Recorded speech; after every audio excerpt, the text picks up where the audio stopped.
The courtroom was quiet, save for the faint hum of the air conditioner and the occasional shuffle of papers. Judge Harold Whitmore sat behind his bench, his face stern as he adjusted his glasses. He glanced at the clock on the wall. It was almost noon. This had been a long morning, filled with cases that tested both his patience and his understanding of justice. But this particular case, the one before him now, felt different. It gnawed at him in ways he couldn't quite explain.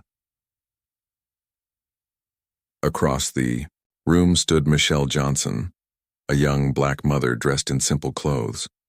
Her eyes were red from crying, her hands trembling slightly as she clutched the edge of the wooden railing. She looked tired, defeated even, but there was something in her gaze, a flicker of defiance perhaps, that caught Judge Whitmore's attention. Beside her sat her public defender, a young man who seemed overwhelmed by the weight of the situation. Opposite them, the prosecutor paced confidently, his tone sharp and accusatory as he laid out the charges against Michelle. Michelle had been accused of shoplifting groceries from a local supermarket. According to the store's security footage, she had walked out without paying for several items, including bread, milk, and canned goods. The total value of the stolen items? Just $27.50. It wasn't much, but it was enough to land her in court. When questioned, Michelle insisted she was innocent. "I didn't steal anything," she said firmly, her voice shaking but clear. "I went into the store to buy food for my kids. I paid for everything I took. I don't know why they're saying I didn't." She explained that she had lost her job during the pandemic and was struggling to make ends meet. To feed her 2 children, she often relied on help from friends and neighbors. That day, she claimed, she had scraped together just enough money to pay for what she needed. But the evidence told a different story, or so the prosecution argued. The security footage showed Michelle leaving the store with a bag of groceries. There was no clear shot of her paying at the register, and the cashier couldn't recall whether she had rung up Michelle's items. Without concrete proof of payment, the prosecutor argued, the assumption had to be that Michelle had stolen the goods. Judge Whitmore listened intently as both sides presented their arguments. He studied Michelle carefully, searching for any sign of dishonesty. But all he saw was fear. Fear of being misunderstood, fear of losing her freedom, fear of failing her children. Still, he reminded himself that emotions could not cloud his judgment. Justice, after all, must remain blind. As the trial drew to a close, Judge Whitmore leaned back in his chair, rubbing his temples. He reviewed the facts one last time. No eyewitnesses corroborated Michelle's claim that she had paid. The store manager confirmed that the items were missing from inventory. And while Michelle swore she was innocent, there was no tangible evidence to support her version of events. In the end, the law was clear. When doubt existed, the benefit went to the prosecution. With a heavy sigh, Judge Whitmore removed his glasses and looked directly at Michelle. "Ms. Johnson," he began, his voice steady but devoid of warmth, "after careful consideration of the evidence presented today, I find you guilty of theft." The words hung in the air like a storm cloud, dark and suffocating. Gasps rippled through the small courtroom, and Michelle's knees buckled. She gripped the railing tighter, her knuckles white as if trying to hold herself upright. "I'm sorry," she whispered, choking back tears. "I didn't do this. Please, you have to believe me." But Judge Whitmore remained unmoved. "You are hereby sentenced to 30 days in county jail and ordered to pay restitution to the store," he continued, ignoring her pleas. "Court is adjourned." As the bailiffs moved to escort Michelle away, she turned toward the judge, her eyes blazing with desperation. "My husband will hear about this," she spat, her voice trembling with anger and sorrow. For a moment, the entire courtroom froze, unsure of how to react. Some exchanged nervous glances, others shifted uncomfortably in their seats.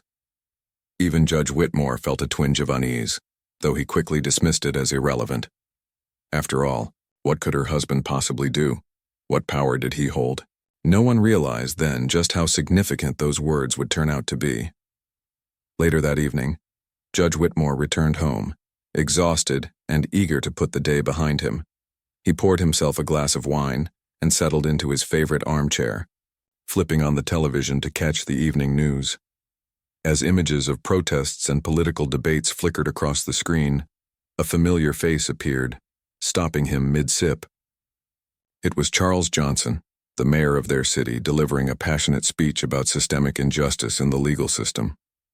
His sharp suit, commanding presence, and unwavering confidence made him impossible to ignore. And then it hit Judge Whitmore like a freight train. Charles Johnson, the mayor, was her husband, Michelle's husband.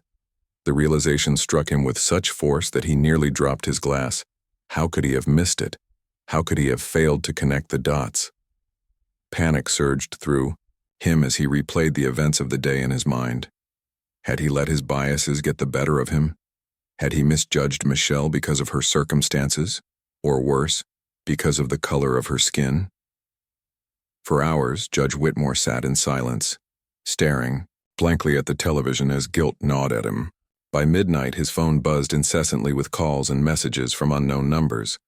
Reporters, activists, and concerned citizens wanted answers. Word of Michelle's sentencing had spread like wildfire, and the backlash was already beginning. Social media erupted with outrage, and protests were being organized outside the courthouse. Everyone wanted accountability, and Judge Whitmore knew he was at the center of the storm.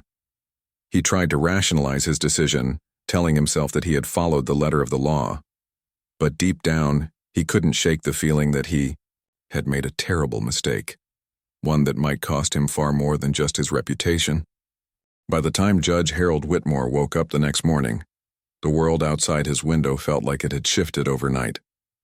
The quiet neighborhood he called home was usually a place of calm and routine, but today, there was an eerie tension in the air. Cars drove by more slowly than usual, their occupants glancing at his house as if they knew something he didn't. Neighbors whispered to each other on sidewalks, casting furtive looks toward his front door. Even the birds seemed quieter, as though holding their breath. Whitmore shuffled into the kitchen, his mind still reeling from the events of the previous night. He poured himself a cup of coffee, his hands trembling slightly as he replayed Charles Johnson's face in his mind. The mayor's speech about systemic injustice had been powerful, almost poetic.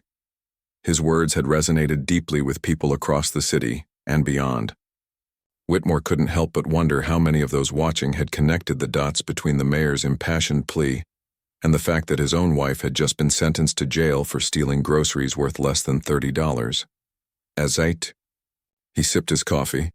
Whitmore turned on the television again, hoping against hope that the story might have died down overnight. But instead, it had only grown louder. Every news channel seemed to be covering the scandal, dissecting every detail of Michelle Johnson's case and speculating about what would happen next. Reporters camped outside the courthouse, microphones in hand, waiting for someone, anyone, to comment. Protest signs were already being painted, and hashtags like Free Michelle and Justice for the Johnson family were trending nationwide. But it wasn't just the media coverage that unnerved Whitmore. It was the tone of the conversation. People weren't just angry, they were furious. They saw Michelle's sentencing not as an isolated incident, but as a symptom of a much larger problem. Social media posts accused Whitmore of bias, racism, and incompetence. Memes mocking him circulated widely, portraying him as out of touch and heartless. One viral tweet read, "Judge Whitmore sentenced a mother for trying to feed her kids while billionaires steal billions.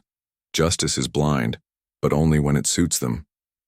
The backlash was overwhelming, but what truly terrified Whitmore was the realization that Charles Johnson wasn't going to let this go quietly. If anything, the mayor seemed determined to turn Michelle's case into a rallying cry for change.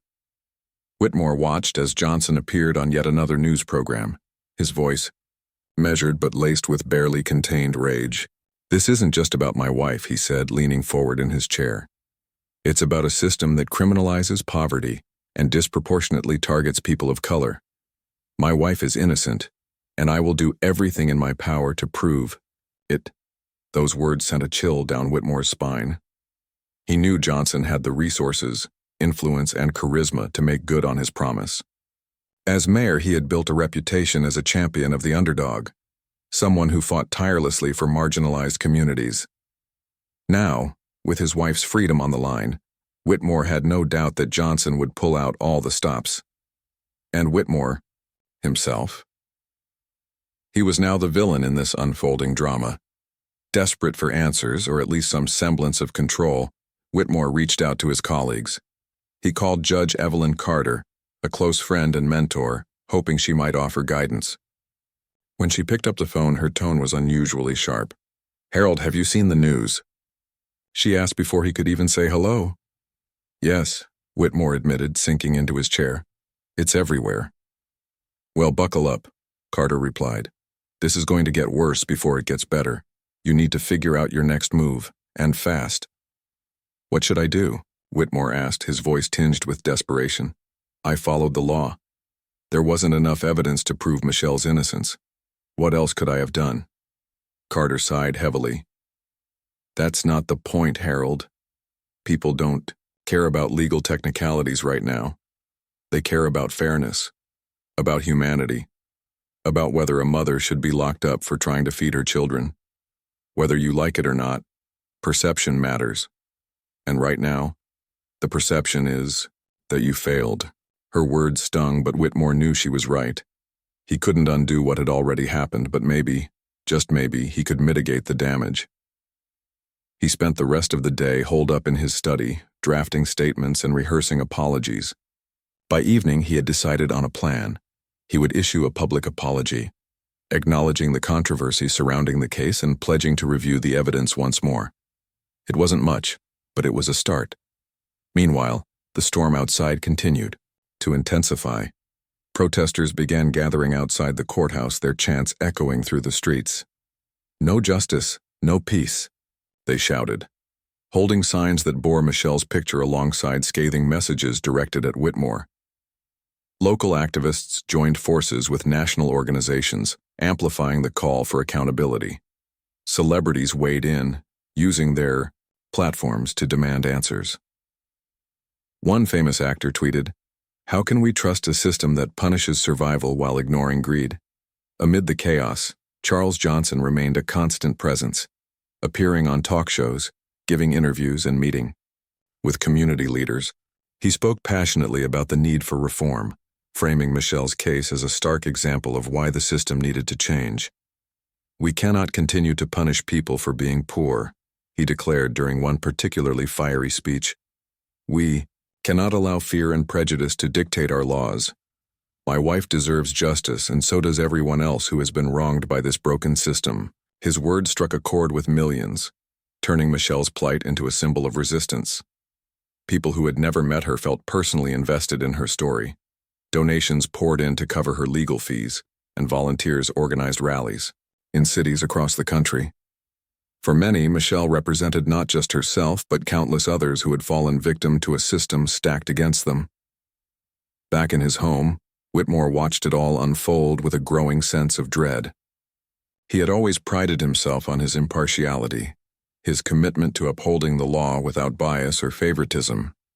But now, he found himself questioning everything he thought he knew about justice. Was it possible to be fair without also being compassionate? Could the law ever truly account for the complexities of human life? Late that night, unable to sleep, Whitmore wandered into his living room and stared out the window. The streetlights cast long shadows across his lawn, and the distant hum of traffic provided a faint backdrop to his thoughts. He thought about Michelle, about the fear in her eyes as she stood in his courtroom pleading for understanding. He thought about her children, who would grow up knowing that their mother had been taken away from them over a loaf of bread and a carton of milk. And he thought about Charles Johnson, whose anger and determination were matched only by his love for his family. For the first time in his career, Whitmore realized that justice wasn't just about following rules or interpreting laws. It was about people, their lives, their struggles, their hopes. And in sentencing Michelle Johnson, he had failed to see the person standing before him. As dawn broke over the horizon, Whitmore made a decision. He couldn't change the past, but he could try to make amends. Whatever it took, whatever the cost, He would find a way to set things right. Because if there was one thing he had learned in the past 24 hours, it was this. Sometimes, the greatest test of justice is not in punishing wrongdoing, but in recognizing when we've done wrong ourselves. By the third day, Judge Harold Whitmore's name had become synonymous with controversy. Social media was ablaze with hashtags like Justice for Michelle and Arnk Whitmore must go, each post adding fuel to the firestorm that threatened to consume him. Protesters filled the streets outside the courthouse, their voices echoing through the city as they demanded accountability. Signs bearing Michelle Johnson's face were held high, accompanied by slogans such as "Free Michelle" and "End Systemic Racism." The crowd grew larger with every passing hour, drawing attention from national news outlets and even international media. Inside his home, Whitmore sat glued to the television, watching as reporters interviewed protesters, activists, and legal experts. One young woman holding a megaphone spoke passionately into a camera. "This isn't just about Michelle," she said, her voice trembling with emotion. "It's about every single person who has ever been treated unfairly because of the color of their skin or the size of their bank account. We're here to say enough is enough." Her words struck a chord with millions, turning Michelle's case into a symbol of broader societal issues. People shared stories of their own encounters with injustice, of being profiled by police, denied opportunities, or punished for simply trying to survive. A grandmother tearfully recounted how her son had been arrested for stealing diapers when he couldn't afford them. A college student described working multiple jobs while struggling to pay tuition, only to be penalized for minor infractions like unpaid parking tickets. These personal accounts humanized the movement, making it impossible to dismiss as mere outrage over one isolated incident. Meanwhile, Charles Johnson continued to dominate headlines, using his platform to amplify the message. He appeared on morning talk shows, late-night programs, and podcasts, always speaking with the same urgency and conviction. "What happened to my wife is not an anomaly," he declared during an interview on a popular news channel. "It's a reflection of a system that prioritizes punishment over compassion. It's a reminder that we still have so much work to do if we want true equality." His charisma and eloquence made him a powerful advocate, and people listened. Celebrities joined the cause, posting videos urging their followers to support Michelle and push for reform. Influencers organized fundraisers, raising thousands of dollars within hours to cover Michelle's legal fees and provide financial assistance to her family. Even politicians weighed in, some calling for investigations into Whitmore's conduct, others proposing sweeping changes to address systemic inequities. Back in his chambers, Whitmore struggled to keep up with the mounting pressure. His phone buzzed incessantly with calls from reporters, colleagues, and concerned citizens. Emails flooded his inbox, many containing harsh criticism but also heartfelt pleas for him to reconsider his decision. One letter stood out among the rest. Written by a retired judge named Margaret Hayes, it offered both critique and advice. "Dear Judge Whitmore," the letter began, "I understand the weight of your position and the responsibility you bear. But let me remind you that justice is not blind. It sees everything. It sees the mother fighting to feed her children. It sees the father working 2 jobs to put food on the table. And yes, it sees the mistakes we make when we forget our humanity. You have a chance now to right this wrong, to show the world that the law can be both firm and fair. Please don't waste it." The letter left Whitmore shaken. For days he had tried to convince himself that he had done nothing wrong, that he had followed the law to the letter. But Margaret's words forced him to confront the truth. Laws exist to serve people, not the other way around. And in sentencing Michelle, he had failed to see the person behind the case file. Determined to act, Whitmore called an emergency meeting with his staff. Together, they reviewed the evidence once more, searching for any detail they might have missed. They combed through security footage, witness statements, and store records, looking for anything that could exonerate Michelle. Though the original trial had lacked conclusive proof of her innocence, Whitmore instructed his team to dig deeper. "If there's even a sliver of doubt," he told them, "we owe it to her. and to ourselves, to find it. As the investigation unfolded, public sentiment continued to shift. While many remained angry at Whitmore, others began to question whether he deserved another chance. A local pastor delivered a sermon about forgiveness, urging his congregation to consider the possibility that Whitmore had acted out of ignorance rather than malice. "We all make mistakes," he said. "What matters is what we do after we realize them." Inspired by these calls for compassion, Whitmore decided to take a bold step. He drafted a public statement, acknowledging the controversy surrounding Michelle's case and pledging to reopen the proceedings. "I am deeply troubled by the events of the past few days," he wrote. "While I believed I was acting in accordance with the law, I now recognize that justice requires more than adherence to rules. It demands empathy, understanding, and a willingness to listen. In light of new information and growing concerns, I have filed a motion to revisit Michelle Johnson's case. I sincerely hope this action will bring us closer to the truth and restore faith in our judicial system." When the statement was released, reactions were mixed. Some praised Whitmore for owning up to his mistake, seeing it as a sign of humility and growth. Others dismissed it as too little, too late, accusing him of acting out of fear rather than genuine remorse. Regardless of the criticism, Whitmore felt a sense of relief. For the first time since the verdict, he believed he was doing the right thing, not just for Michelle, but for himself and the community he served. The reopening of the case brought renewed attention to the courtroom. Reporters packed the gallery, cameras flashing as Whitmore took his seat behind the bench. Michelle entered, flanked by her husband, Charles, whose presence commanded respect and admiration. As the hearing began, new evidence emerged. A receipt found tucked inside Michelle's purse proving she had indeed paid for the groceries. The cashier admitted under oath that she had forgotten to scan some items due to a technical glitch, inadvertently leading to the misunderstanding. With the truth finally revealed, Whitmore wasted no time in overturning his previous decision. "In light of the new evidence presented today," he announced, his voice steady but tinged with regret, "I hereby declare Michelle Johnson innocent of all charges. She is free to go." The courtroom erupted in cheers as Michelle collapsed into her husband's arms, tears streaming down her face. Outside, the crowd erupted in celebration, chanting her name and waving signs triumphantly. For Michelle, it was a moment of vindication, but for Whitmore, it was something else entirely. It was a lesson in humility, a reminder that justice is not just about following rules, but about recognizing the humanity in everyone. As the sun set over the city, Whitmore returned to his chambers, exhausted but hopeful. The road ahead would not be easy. Rebuilding trust would take time.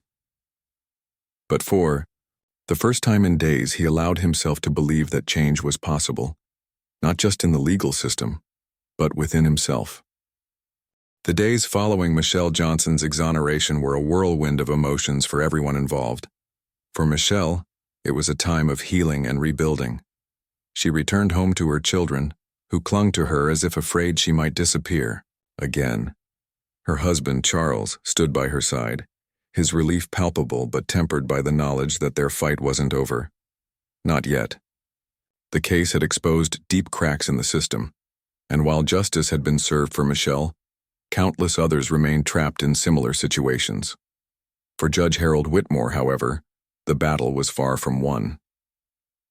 Though he had reopened the case and ultimately exonerated Michelle, public opinion about him remained divided.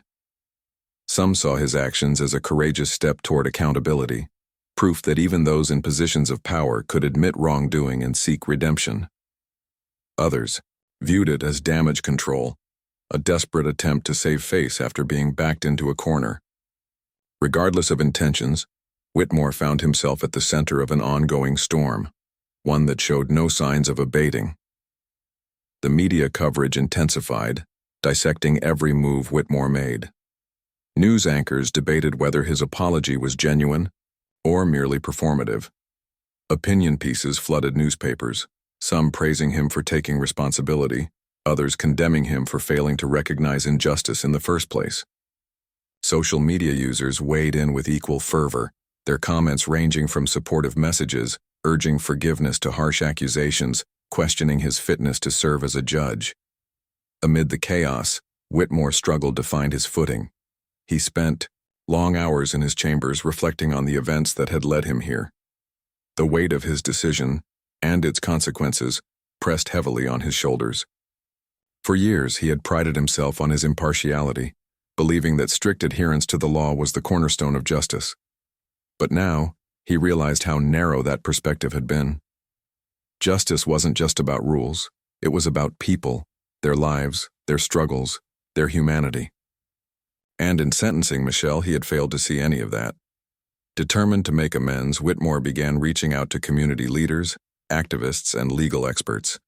He attended town hall meetings, listening intently as residents shared their frustrations and fears. Many spoke of feeling targeted by the justice system, of being judged not by their actions but by their circumstances. A single mother recounted how unpaid parking tickets had spiraled into arrest warrants, leaving her unable to provide for her family.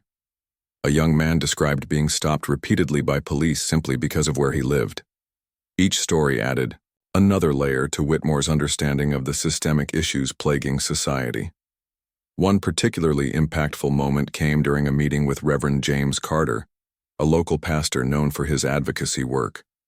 As they sat together in the church's modest office, Carter leaned forward, his eyes piercing yet compassionate. "Judge Whitmore," he said gently, "you have a choice to make. You can let this experience break you, or you can use it to become better. To be honest, I don't care what your motives were when you reopened Michelle's case. What matters is what you do next." His words lingered in Whitmore's mind long after the meeting ended. They echoed through his thoughts as he drove home, replaying like a mantra. What matters is what you do next. It was both a challenge and an opportunity, a chance to prove that he was capable of growth, of change. With renewed resolve, Whitmore decided to take action. He reached out to Margaret Hayes, the retired judge whose letter had inspired him earlier. Together, they began developing a program aimed at addressing implicit bias within the judiciary. The initiative would include workshops, training sessions, and open dialogues designed to help judges recognize and overcome prejudices that might influence their decisions. Whitmore also proposed creating a task force to review cases involving marginalized communities, ensuring that individuals like Michelle weren't unfairly penalized for survival crimes. News of these efforts spread quickly, earning cautious praise from some quarters. Activists acknowledged that Whitmore's proposals were a step in the right direction, though many remained skeptical of his sincerity. "It's easy to talk about reform," one activist told a reporter, "but real change requires commitment, resources, and accountability. We'll believe it when we see it." Despite the skepticism, Whitmore pressed on. He met with city officials, securing funding for the program and enlisting the support of influential figures like Charles Johnson. Though their initial interactions had been tense, Johnson eventually agreed to collaborate, recognizing the potential impact of Whitmore's initiatives. "I still don't trust him completely," Johnson admitted in an interview. "But if he's serious about making things right, then I'm willing to give him a chance. Too many lives depend on it." As weeks turned into months, the program began to take shape. Judges from across the state participated in workshops, engaging in difficult conversations about race, poverty, and privilege. Stories emerged of judges who had reevaluated past rulings, overturning convictions or reducing sentences based on new insights. Slowly but surely, the tide began to shift. Yet for all the progress, challenges remained. Critics continued to scrutinize Whitmore's every move, accusing him of using the program as a distraction rather than a genuine effort at reform. Petitions calling for his removal circulated online, gathering signatures despite his attempts to rebuild trust. Even within the legal community, opinions were mixed. Some colleagues supported his efforts, seeing them as necessary steps toward improvement. Others dismissed them as unnecessary interference, arguing that the system worked fine as it was. Through it all, Whitmore stayed focused, driven by a growing sense of purpose. He knew he couldn't undo the harm he had caused, but he could dedicate himself to preventing similar injustices in the future. Every workshop he attended, every conversation he facilitated brought him closer to that goal. And though the road ahead was uncertain, he felt a glimmer of hope. For himself, for the system, and for the countless lives it touched. One evening, as Whitmore sat alone in his study, he picked up Margaret Hayes's letter once more. Rereading her words, he felt a surge of gratitude, not just for her guidance but for the lessons he had learned along the way. Justice, he realized, was not a static concept but a living, breathing entity shaped by those who sought to uphold it. It demanded constant vigilance, compassion, and courage. And though he had stumbled badly, he now understood that failure did not define him. It only set the stage for redemption. Outside, the city buzzed with life, its streets alive with voices demanding change. Whitmore gazed out the window, watching as headlights cast fleeting shadows across his walls. Somewhere out there, Michelle Johnson was sleeping soundly, reunited with her family. Her ordeal had sparked a movement, awakening a nation to the flaws in its systems and the resilience of its people. And though Whitmore's role in her story was complicated, he took solace in knowing that he had played a part, not just in her freedom, but in the broader fight for justice. For the first time in months, Whitmore allowed himself a small smile. The journey was far from over, but he was ready to face whatever came next. After all, true redemption wasn't about erasing mistakes. It was about learning from them and striving to do better. And that, he realized, was something worth fighting for. Months had passed since Michelle Johnson walked out of the courthouse a free woman, her arm wrapped tightly around her husband's as they faced a sea of cameras and cheering supporters. Life had begun to settle into a new rhythm for everyone involved, though settled was perhaps too strong a word. The scars left by the case ran deep, and while some wounds were healing, others remained raw. Yet amidst the lingering pain there were glimmers of hope, moments that hinted at the possibility of change. For Michelle, freedom brought both joy and challenges. She returned to work at a community center, where she helped families navigate the same struggles she had once faced. Her experience with the justice system gave her a unique perspective, allowing her to connect with others on a deeply personal level. Mothers who had been separated from their children because of minor offenses found solace in her story. Fathers, burdened by legal fees, discovered renewed determination to fight for fairness. Michelle became more than just a symbol of resilience. She became a beacon of support, guiding others through the labyrinth of bureaucracy and bias. Her husband, Charles Johnson, continued to champion reform, using his position as mayor to push for systemic changes.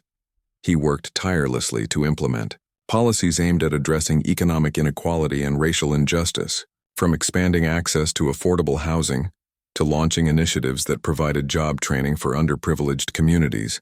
Charles ensured that Michelle's ordeal wasn't just a footnote, but a catalyst for lasting transformation. His speeches grew bolder, his calls for accountability louder, and his vision clearer. "We cannot wait for justice to find us," he often said during public appearances. "We must build it ourselves." As for Judge Harold Whitmore, his life had changed irrevocably. Gone were the days when he could retreat behind the veil of impartiality, detached from the human impact of his decisions. Now every ruling carried weight, not just legally but emotionally. He approached each case with greater empathy, taking time to understand the circumstances surrounding defendants' actions. Where once he might have dismissed someone's plea as irrelevant, he now listened intently, searching for the truth beneath the surface. It wasn't always easy. There were still moments of doubt, frustration, and fear. But Whitmore reminded himself daily why this shift mattered. Justice, he realized, wasn't about perfection. It was about progress. The program Whitmore had helped create gained traction, spreading beyond his jurisdiction to other courts across the state. Judges participated in workshops, sharing experiences and insights that challenged long-held beliefs. One participant described the process as transformative. "I thought I understood the law," she admitted during a panel discussion. "But What I didn't understand was how my own biases shaped my interpretation of it. This program has forced me to confront uncomfortable truths, and that's exactly what we need if we're going to make meaningful change. Public perception of Whitmore also began to shift, albeit slowly. While some remained skeptical, others acknowledged his efforts as genuine attempts at growth. A local journalist wrote a feature article titled, "From Judgment to Understanding: The Evolution of Judge Whitmore," highlighting his journey from controversy to redemption. Readers responded with mixed reactions, but many expressed cautious optimism. "It's hard to forgive someone who made such a grave mistake," one commenter wrote. "But if he truly believes in reform, maybe we should give him a chance to prove it." Despite the progress, challenges persisted. Not everyone supported Whitmore's initiatives, particularly those within the legal establishment, who viewed them as unnecessary interference. Some judges resisted participating in the workshops, claiming they already knew how to administer justice fairly. Others argued that focusing on systemic issues detracted from individual responsibility. "You can't blame the system for every bad decision," one critic remarked during a heated debate. "At some point, people need to take ownership of their actions." Yet Whitmore refused to let criticism deter him. He knew the road to reform would be fraught with obstacles, but he also knew the stakes were too high to abandon the cause. Every success story fueled his determination. A young man released from jail after serving time for a non-violent offense. A mother spared from eviction thanks to newly implemented protections. A teenager given a second chance instead of a criminal record. These victories, though small in isolation, added up to something greater: proof that change was possible. One evening, Whitmore attended a community event hosted by Michelle and Charles. The gathering was informal, held in a park where families gathered to share food, music, and laughter. Children played tag under strings of colorful lights, their giggles filling the air. Adults mingled, exchanging stories and ideas, united by a shared desire for a better future. As Whitmore stood near the edge of the crowd, sipping coffee and observing the scene, he felt a sense of peace wash over him, a rare sensation in recent months. Michelle spotted him and approached, her smile warm yet guarded. For a moment, neither spoke, the weight of their shared history hanging between them. Finally, Michelle broke the silence. "Thank you," she said softly, her voice steady despite the emotion in her eyes. "Not just for reopening my case, but for trying to fix things afterward. It means a lot." Whitmore nodded, humbled by her words. "I wish I could undo what happened," he replied. "But since I can't, I'll keep working to make sure it doesn't happen again." Michelle studied him for a moment before nodding. "That's all any of us can do," she said simply. Then, with a final smile, she turned and rejoined her family, leaving Whitmore to reflect on her words. Later, that night as he drove home through quiet streets bathed in moonlight, Whitmore thought about the lessons he had learned.